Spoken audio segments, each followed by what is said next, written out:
Hello বন্ধুরা, কেমন আছো সবাই? আজকের ব্লগটাতে তোমরা যেটা দেখবে, তোমাদের জন্য একদম সুন্দর একটা জায়গা দেখাবো, যেখানে কলকাতা থেকে খুব কাছাকাছি ডিস্টেন্সে যারা যেতে চাইছো ঘুরতে, বা একদম একদিনের জন্য বা দুদিনের জন্য স্টে করতে চাইছো, তাদের জন্য বেস্ট অপশন হতে পারে। জায়গাটা খুবই সুন্দর আর খুবই মনোরম। একদমই কলকাতা থেকে মাত্র 2 ঘন্টা দূরে তোমরা কিন্তু এই রিসর্টটা পেয়ে যাবে।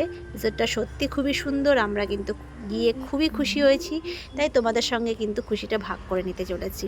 জায়গাটা ছিল কিন্তু হুগলিতে, একদম কিন্তু চুঁচুড়াতে।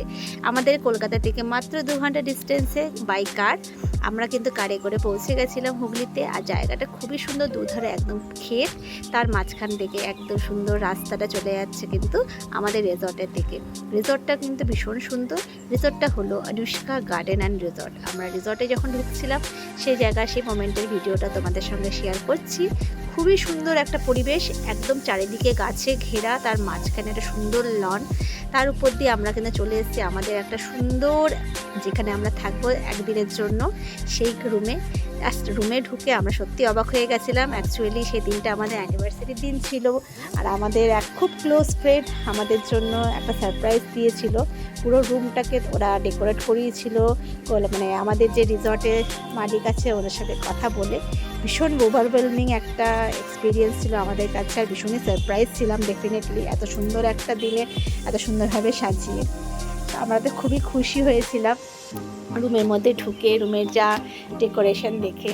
যাই হোক, তোমাদের কেমন লাগছে অবশ্যই কিন্তু জানিও। তার সাথে সাথে আমরা কিছু ফটোও তুলে নিয়েছিলাম সেই দিনে, সেই মোমেন্টটাকে ক্যাপচার করার জন্য।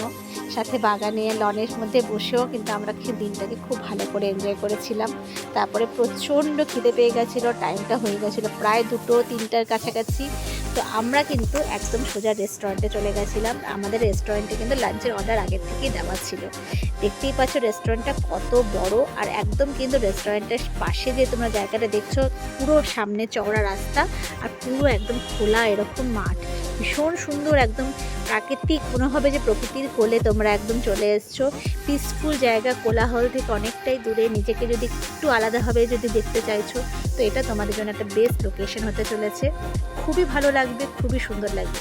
তারপরে দেখে না, এই হচ্ছে আমাদের লাঞ্চের মেনুটা ছিল। লাঞ্চ করে আমরা একটুখানি পোজ দিয়েছিলাম। সামনে যে লন ছিল, লনের মধ্যে খুব সুন্দর বসার জায়গা ছিল।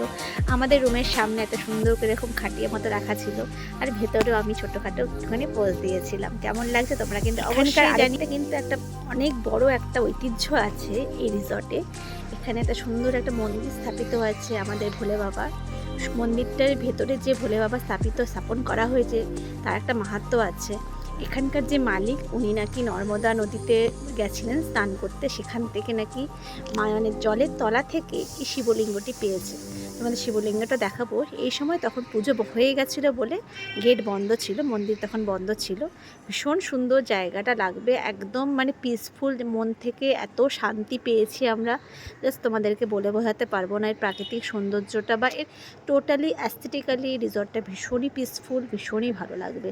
তোমরা যদি খুব ভালো করে একদিনের জন্য দুদিনের জন্য কাটাতে চাও, এখানে অবশ্যই কিন্তু তোমরা চলে এসো অনুষ্কা গার্ডেন রিসর্ট। এটা কোনো পেড প্রমোশন নয়, বাট স্টিল ভীষণ খুশি। আর এই যে সামনে তোমাদের দেখালাম এই জায়গাটা, এটা কিন্তু এদেরই একটা রুমের একটা ভ্যারিয়েন্ট। এটা সবচেয়ে হাই ক্লাসে বলতে পারো, বা একদম টপ কোয়ালিটির রুমের। এর কিন্তু ফেয়ার বা ডিটেলস তোমরা যদি কেউ জানতে চাও, আমাকে কিন্তু ক্যাপশনে জানিও। আর সামনে দেখতে পাচ্ছ যেখানে, এটা কিন্তু আমাদের থাকার জায়গা, তার সামনে কিন্তু পুল সাইড। ভীষণ সুন্দর, মানে তোমাদেরকে আমি বোঝাতে পারছি কিনা জানি না, ভীষণ সুন্দর একটা পরিবেশ। সামনে দেখতে পাচ্ছ একটা কুকুরকে বাঁধা আছে। সরি, যারা যারা রেগে যাচ্ছ, কুকুর বলাতে রেগো না। প্রাণীটা সত্যি ভীষণ শান্তভাবে বসেছিল, কোনো রকম ডিস্টার্ব করতো না। উনি মানে এখানকার যে মালিক, তারা নাকি ছেড়ে দেয় এই প্রাণীটা, মানে তাকে রাত্রেবেলা গার্ড দেওয়ার জন্য। আর সামনে কিন্তু এখানে বাচ্চাদের খেলা স্লিপিং আছে, সুইং আছে, আর তার সাথে বসার জায়গা, সব মিলিয়ে একটা অনবদ্য পরিবেশ। এখানকার মোমেন্টটা কিন্তু সত্যি ভীষণ সুন্দর, ভীষণ ভালো। এই দেখো, তোমাদেরকে বলতে বলতে দেখিয়ে দিলাম এত সুন্দর জায়গাটা, যে আমার হাজব্যান্ড বলল যে চল এখানে একটুখানি বসি, কিছুক্ষণ রেস্ট নিই। খেয়ে দিয়ে উঠে আমরা একটুখানি সবাই টায়ার্ড হয়ে গেছিলাম জার্নি করে এসে। তো আমরা তারপরে এই জায়গাটা যে সৌন্দর্যটা সেটা তোমাদেরকে আমি জাস্ট আবার দেখাচ্ছি, কত বড় এরিয়া। তারপরে আমার মেয়ে যথারীতি পুল দেখে তো সামাল দিতে পারে না, বাবাকে ধরেছে যে পাপা চলো তুমি পুলে নামবে। খেয়ে দিয়ে উঠে পুলে নেমেছে মেয়ে আর বাবা মিলে দুজনে। আমি বললাম না আমি পুলে নামবো না, আমি ভীষণ টায়ার্ড আছি, একদম আমার পুলে নামার ইচ্ছে নেই। তো ওরা দুজনে মিলে কিছুক্ষণ একটুখানি করলো, সুইমিং করলো, ভীষণ এনজয় করেছে দুজনে মিলে, প্রচণ্ড ভালো মানে এনজয় করেছে। আমি জাস্ট বসে একটুখানি পাটা ভিজিয়েছি, আমি বললাম না আমি পারছি না, আমার আর ভালো লাগছে না। আর সন্ধেবেলায় তারপরে মেয়ের আবদারে মেয়ে একটুখানি বললো, সুন্দর করে ফুলগুলোকে সাজিয়ে দিয়ে মেয়ে বললো মা তোমরা কেক কাটবে না?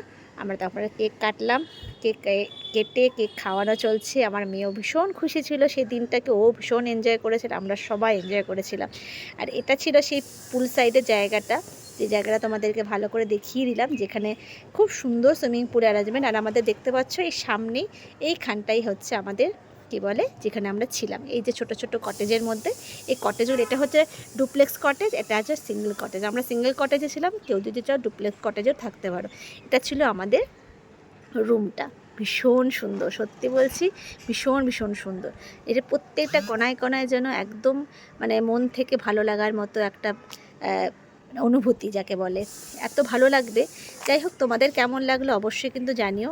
পরের দিন হয়ে গেছিলো, তাই আমরা পরের দিন ব্রেকফাস্ট আমাদের কমপ্লিমেন্টারি ছিল।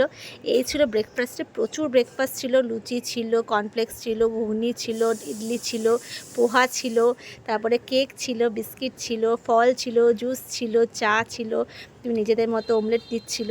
আমরা খেয়ে দিয়ে পেট ভরে তারপরে একটু পুজোটা দেখতে আসলাম। উনি দেখতে পাচ্ছ যে আকাশি রঙের একটা কুর্তা পায়জামা পরে আছেন, উনি হচ্ছেন এখানকার মালিক। ওনার নামেই পুজো মানে উনি এখানে স্থাপন করেছেন এই মন্দিরে শিবলিঙ্গকে। আর এই যে শিবলিঙ্গ আমাদের ভোলে বাবা, এই শিবলিঙ্গটার মাহাত্ম্য হচ্ছে মা নর্মদা নদীর ভেতর থেকে এই শিবলিঙ্গকে এনারা নিয়ে এসছে, এসে এখানে স্থাপন করেছে। দেখলেই যেন গায়ে কাঁটা দিয়ে ওঠে, এত সুন্দর তার বৈভব। তাকে দেখলেই মানে তাকে চোখের সামনে যে দেখতে পেয়েছি এটাই অনেক বড় আমাদের কাছে পাওনা। এই দিনটা সত্যি কথা খুবই খুবই স্পেশাল ছিল আমাদের জন্য। তোমরাও কিন্তু আসতে পারো এই গার্ডেন রিসর্টে। চলো এবার বেরিয়ে আসার টাইম। আমার মেয়ে একটুখানি সুন্দর করে পোজ দিয়ে দিয়েছে, এবার আমরা বেরিয়ে যাব আমাদের গন্তব্যস্থলের দিকে, কলকাতার দিকে। টাটা বাই বাই, আমরা এখান থেকে বেরিয়ে পড়লাম। আবার কোনো একদিন তোমাদের সঙ্গে ছোট একটা ব্লগ নিয়ে শেয়ার করব। কেমন লাগলো তোমাদের এই ব্লগটা অবশ্যই কিন্তু আমাদের জানাবে। আর ভালো লাগলে আমার চ্যানেলটাকে কিন্তু সাবস্ক্রাইব করবে, লাইক করবে, শেয়ার করবে। আর যদি তোমরা কিছু জানতে চাও অবশ্যই কিন্তু আমাকে ক্যাপশনে জানাবে।